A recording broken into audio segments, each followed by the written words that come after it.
Hitler's story, Mein Kampf. Yep. Have any of you read Mein Kampf in your political science classes? Hitler speaks glowingly of the racial segregation that existed in the United States.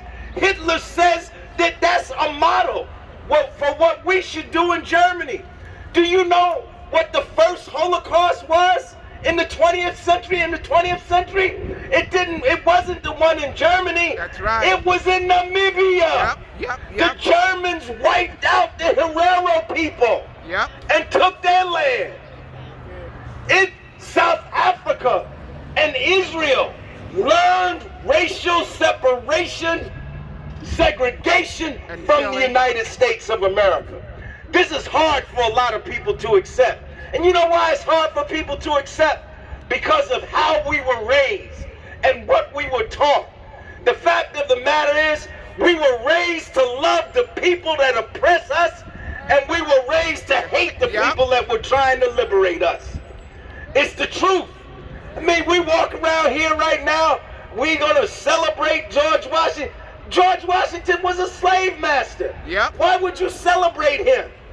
You know, even this one right here that led the Civil War, prosecuted the Civil War, he was a racist himself. You know, he said if I could save the Union without abolishing slavery, I would do it. But he couldn't. He couldn't save the Union and keep slavery. So what I'm telling you is a full circle. You look at apartheid in Israel, you look at apartheid in South Africa, and you find apartheid right here in America. We live in a worldwide apartheid system, brothers and sisters. That's the real, when you really come to grips with this thing.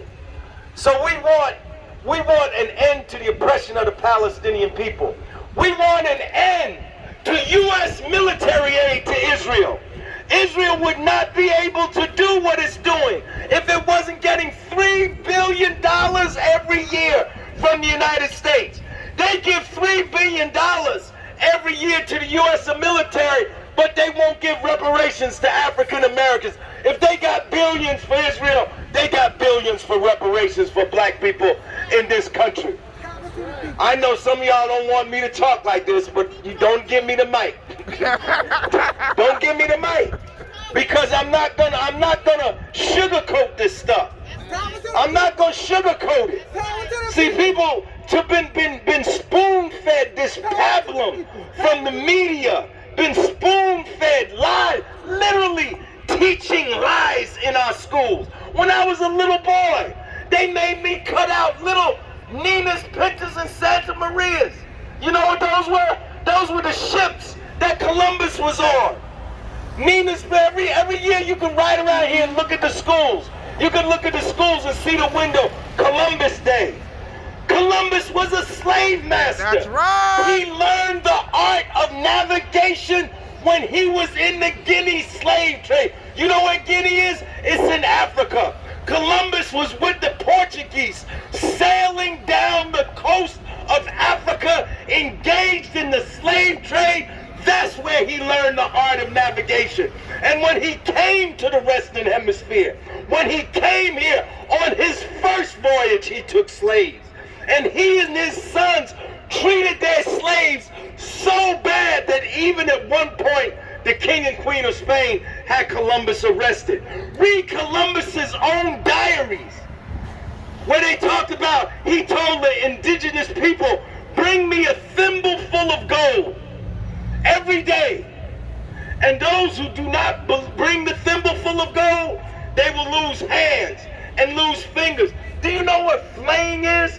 Flaying is when you skin human beings alive. This is what Columbus was engaged in. This is what Pizarro was engaged in. This is what Cortez was engaged in. This is what the black and brown and yellow and red peoples of the world have been subjected to for the last 500 years. 500 years of colonialism, imperialism, and slavery, and we're here today to say it must come to an end. We're going to bring it to the end. What do we want? When do we want it? What do we want? Liberation. When do we want it?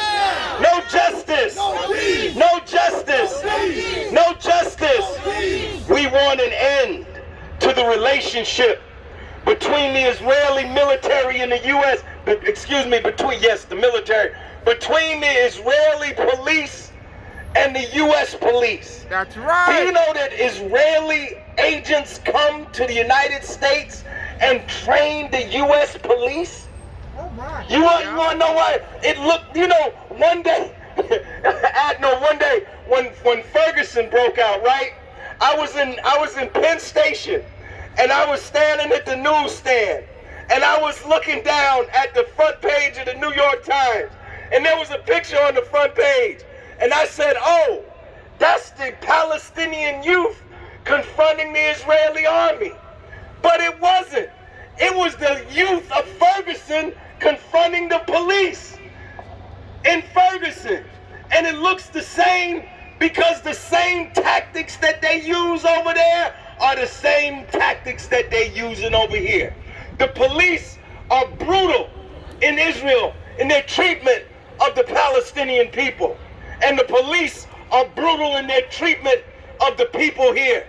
Do you see how many Palestinian youth have been killed? How many have been injured? The Israeli policy of shooting people in the eyes? You know about that, right? With rubber bullets. The rubber bullets not supposed to kill, but they find a way even to make the rubber bullets kill. So we want an end to this relationship of Israeli agents coming here and training U.S. police forces. And finally, we support the BDS movement. Boycott, divestment, and sanctions. People don't want violence, then they should support, boycott, divestment, and sanctions. And don't let people tell you it don't work. It worked against South Africa. And if it worked against South Africa, we can make it work against the apartheid Israeli regime. Brothers and sisters, we used to say in the struggle, Black America, Southern Africa, same struggle, same fight. I submit to you today that the struggle in Palestine of the people there and the struggle of oppressed people here in the United States, it's really the same fight. Yes, it is. Because when you look behind the scenes, you see the same forces that are oppressing people abroad in Palestine and in other parts of the world are the same forces that are oppressing us here. When you look at the same corporations, the same banks that are financing the oppression of people abroad are the same banks that won't finance community development here in this country. When you look at the military-industrial complex in this country, you see the same forces that are supplying the military and the police at home are the same forces supplying and supporting oppressive armies abroad. So I just want to say, don't be discouraged. Don't worry about numbers. People, the other day, they had an article in the Star Ledger, and they put us on the front page, to talk about what were we demonstrating against? George Floyd. I guess it was George Floyd. But on the inside page of the paper, they said, well, the numbers of the demonstrations are declining. Don't worry about the damn numbers. The numbers will come when they come. The struggle is not linear. It's not a straight line. You don't go from a little people to a lot, more and more and more and more. It don't work like that. The struggle ebbs, it goes down, and it flows, and it goes up. Some days we have a lot of people, some days we have a little bit of people. But the fact of the matter is we keep struggling because victory is certain. Justice is on the side of the oppressed. The Palestinian people will ultimately get equal rights and human rights. They will get self-determination and they will get liberation. And it's our duty for those of us here in the belly of the beast. This is the belly of the beast. Everybody know that slogan? That saying, the belly of the beast? This is the epicenter. This is the epicenter of worldwide imperialism. Right here. That's why it's so hard to fight here. Because this is the epicenter of it. But we've been fighting for 50 years. And I'll fight for 50 years more if I have to. I'll fight with my last breath. And those of you who want justice, you should fight the same way. And when we leave here today, we go back to the campus and we organize some more. And we get stronger. And we get stronger and stronger. I just want to say, before I sit down, next Saturday, June 19th, 12 noon, we'll be right back here at this spot. We're going to have a march and rally for reparations for black people here in this country. They stole us, they sold us, they owe us for 400 years. They done gave reparations to everybody else.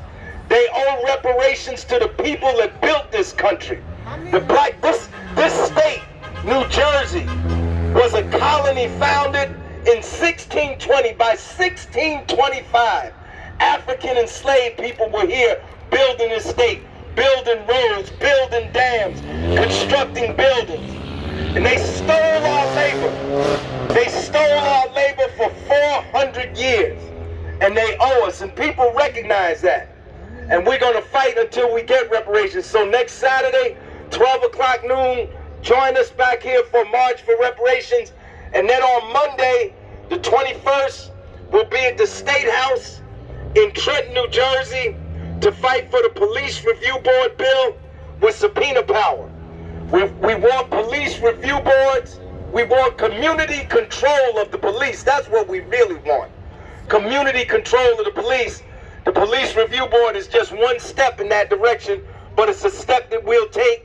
And we want Police Review Board with subpoena power. So we want you to join us in Trenton on next Monday.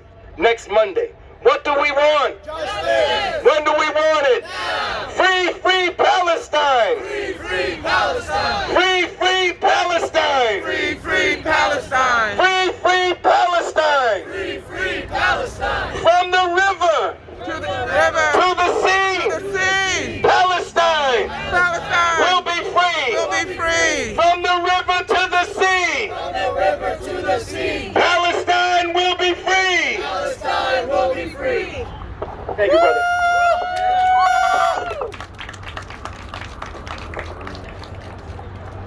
We got Brother Shajay from the Stand with Kashmir program.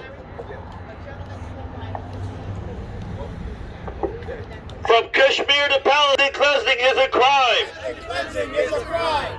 I'm going to start with a poem that a young Kashmiri writer wrote, and then I'll get into it. Can you hear it too? The beating of our heart.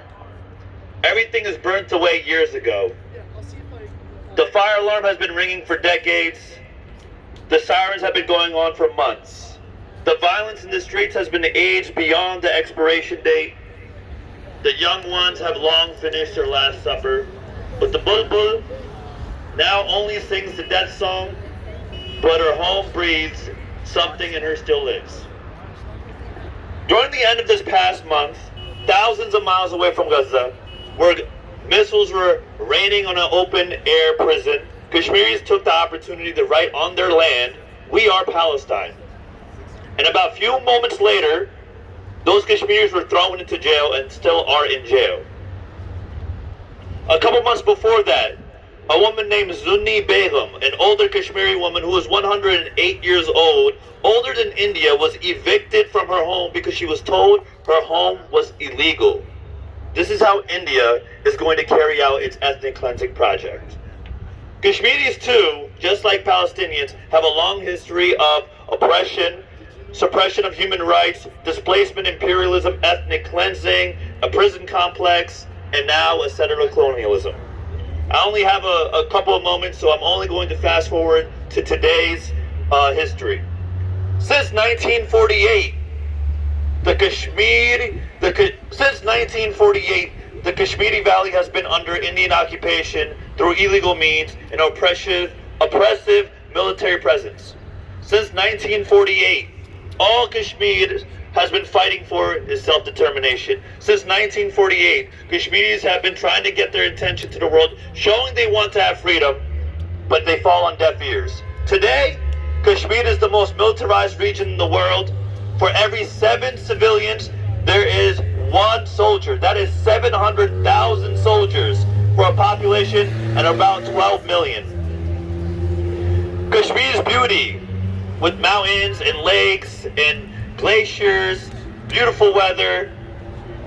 It has been repressed by Indian forces, even though they use it as a way to show its quote-unquote normalcy in the region. Today, Kashmir, like Gaza, is a large open-air prison. So much that there's a specific kind of PTSD condition that is found only in Kashmir because of its military occupation. Countless of homes have been lit on fire. Countless Kashmiris have disappeared. So much that there's a phenomenon in Kashmir called half-widows. Because if you're a woman, you don't know if your husband was dead.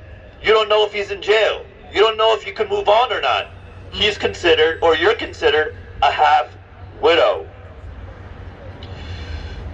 Now today, Kashmiris are dealing with even a larger danger. India is planning and is already starting using its Israeli settler model. Indian officials have openly said this. They're not trying to hide it. They have said they're trying to model their goals after the Israeli settler project. Since 2019, when India took away Kashmiri's special autonomy, since they took away their right to a referendum for self-determination, India has been given the green light to other Indians to settle into Kashmir. And now, the Kashmiris who are already heavily displaced are going to become more displaced as we move forward and forward. This week, India has introduced a property tax bill that made Kashmiris illegal encroachers on their own land. Now, this is the start of ethnic cleansing. And it's happening right before our very eyes, right under our noses. We look at genocides in the past and we say never again. We look at what happened to the natives here in Turtle Island and we say never again. We hear about the Aboriginals in Australia, we say never again. We hear about Palestine, we hear about the terrible history that the black folks have in this country and are still dealing with. And we still say never again. And now it's happening again, this time in Kashmir. And this time, we cannot be silent. India is a growing ally to the United States. Our tax dollars will go to India. So if you have a problem with your tax dollars and you not having health care, then you have a problem with what's going on in Kashmir. And if you stand for indigenous people here, if you stand for indigenous people everywhere, if you stand for the black plight here, for Palestinians, for Aboriginals, for the Puerto Ricans that are being displaced as we speak today, with rich Americans buying land there, and Puerto Ricans being displaced, then you should also have an issue with what's happening in Kashmir. We ask for the right to self-determination because if we aren't free, what else are we? We aren't anything. I'm Shaji, I'm from Stand With Kashmir, and I thank you for your time.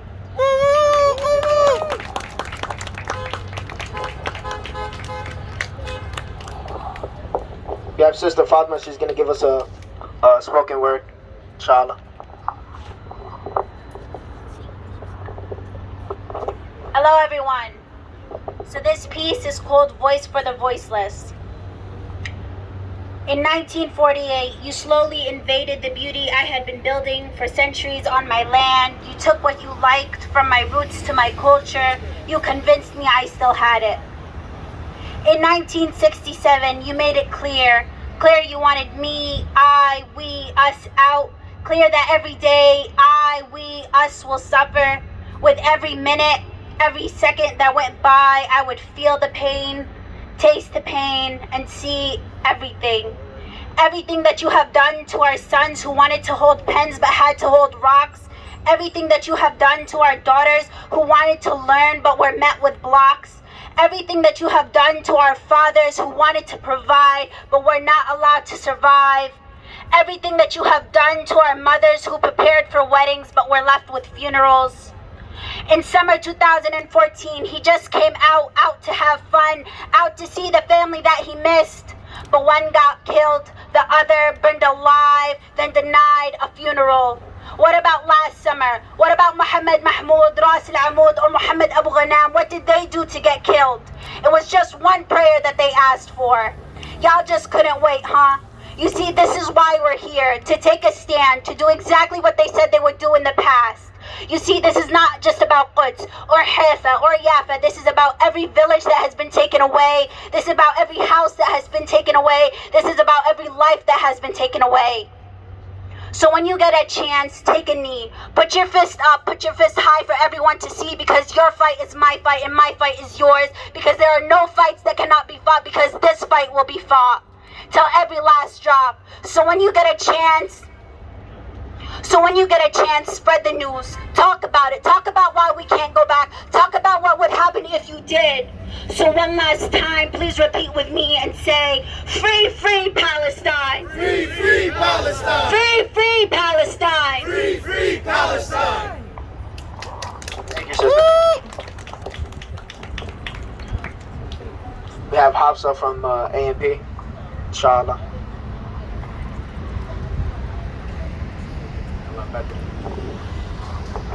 Assalamu alaikum and hello everybody.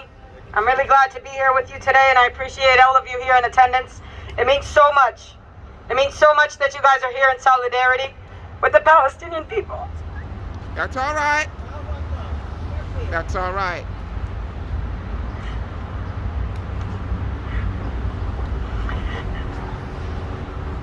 Last weekend, June 5th, Breonna Taylor would have been 28 years old. In Palestine, Ali Ayman Saleh was killed on his 15th birthday. Today we honor the lives lost to racism, white supremacy. Today we honor the lives lost to racism, white supremacy, ethnic cleansing, and occupation. The similarities in our struggles is a testament to the similarities in our oppressors. For far too long, Israel has enjoyed a blank check from the United States government that it spends on in total impunity. It uses our tax dollars to murder, imprison, torture, bomb, occupy, humiliate, blockade, and violate the rights of the Palestinian people over and over again. Despite the actions taken by members of Congress to block the sales of bombs to Israel, the Israeli government is unrelenting in demanding even greater amounts of weapons from us, the U.S. taxpayers. Israel is expected and probably has already requested another $1 billion on top of the $3.8 billion that we already provided for them this year. And as Senator Lindsey Graham says, he's going to make sure in the Senate that they get the money. This is the same senator last March who blocked the COVID relief stimulus to our people because we didn't have the money. They continue to lie in our faces and they continue to steal our money to support the killing of our own people. And we've had enough. We call on the Biden administration and our representatives of New York and New Jersey, both our district and Senate representatives. We call on Cory Booker and Robert Menendez. We urge you to reject these outrageous requests that come on the heels of an aggressive Israeli military assault that left over 200 people dead, including over 60 children. It's time to sanction Israel and hold them accountable. To hold them accountable for continuously committing these war crimes. It's disgusting to know that America's police gets trained by this occupation, especially the ones that we have here in New Jersey. We're spending almost $40,000 a year to train each officer, and there were about 120,000 that were trained in 2019. We know, and our community knows, that these funds can be redirected to our communities. To paraphrase Rashid Khaldi, these police and sheriffs must believe that they're running an occupation, since they're learning to suppress the American people and deny them their rights, and use unnecessary brutal force to hold down a specific population. Israel already receives too much military aid from the U.S. that it uses to commit human rights violations against the Palestinian people with impunity. Between the occupation of the West Bank, the blockade of Gaza, the ever-growing Israeli settlements on Palestinian land, the forced eviction of Palestinian families from East Jerusalem, and much, much more. As long as the U.S. continues to give Israel money, our government is complicit in Israel's crimes. Our government is complicit in Israel's crimes. It's embarrassing to me that they have the audacity to ask for another $1 billion after they just took almost $4 billion this year. So here are some things that we could have done with that money to help the American people, because that's what our taxes are supposed to do. The money could have increased federal aid to K-12 schools by 30%. That could mean that a teacher can afford to feed their family or to pay their rent without worry. It could also mean that we could afford supplies for schools with low-income communities like here in Newark. With only $1 billion, we could build 10,000 housing units for homeless people in our community. So the $4 billion or $5 billion that's anticipated could have built at least 50,000 houses, at least 50,000 units in Newark that we know we need, because you can't turn a corner without seeing a homeless person on the street, and that's a failure to our society. Right. Why is the U.S. so steadfast on giving our hard-earned tax dollars to people who are killing our children and our families, who continue to commit war crimes on a regular basis and have no respect to the lives of human beings and children? To everybody here in attendance, I really thank you. I appreciate you, and I appreciate your solidarity and your presence. We see the same racism and the same disvalue of human life in Palestine, Kashmir, Colombia, Haiti, China. We see it in America with immigrants, black people, and especially the indigenous. The history is repeating itself, and we as humans, as citizens of this free world, we have been silent for too long. It's our responsibility to read, learn, and spread our knowledge to others, even if it's small gatherings like this. They want our fights to be isolated.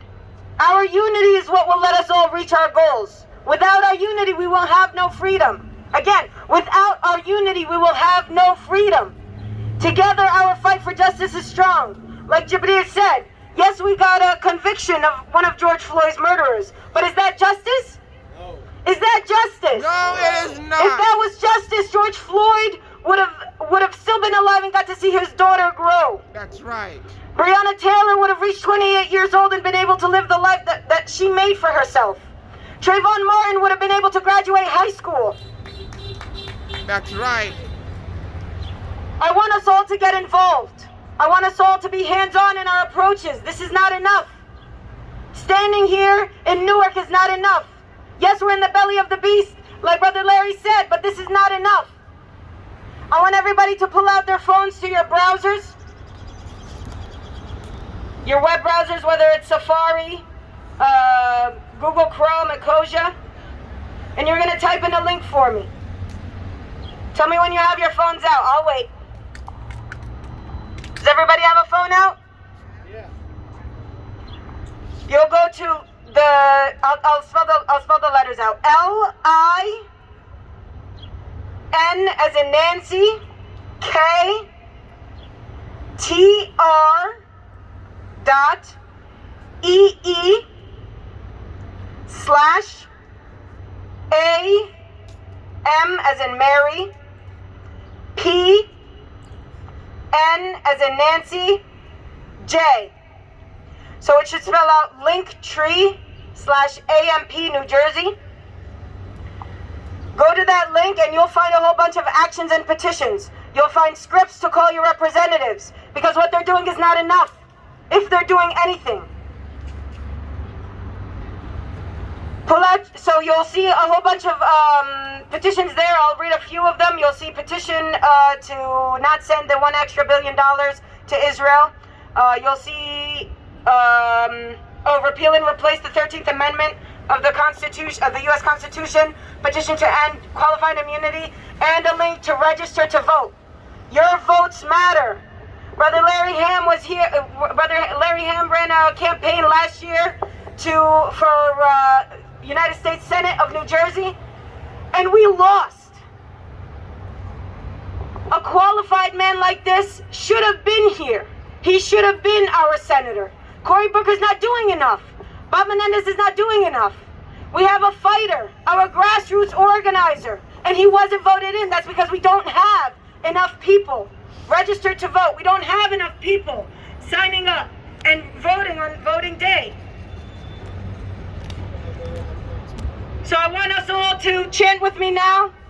The people united will never be defeated. The people united will never be defeated. The people united will never be defeated. The people united will never be defeated. One more chant I want to make. We're all definitely devastated with the amount of money that we continue to support Israel with. So I want us to chant as loud as we can. Not another nickel, not another dime. No more money for Israel's crimes. Not another nickel, not another dime. No more money for Israel. I need you louder. Not another nickel, not another dime. No more money for Israel's crimes. Not another nickel, not another dime. No more money for Israel's crimes. One more. Not another nickel, not another dime. No more money for Israel's crimes. This mic's available. Now we have Brother Joe from the SJP.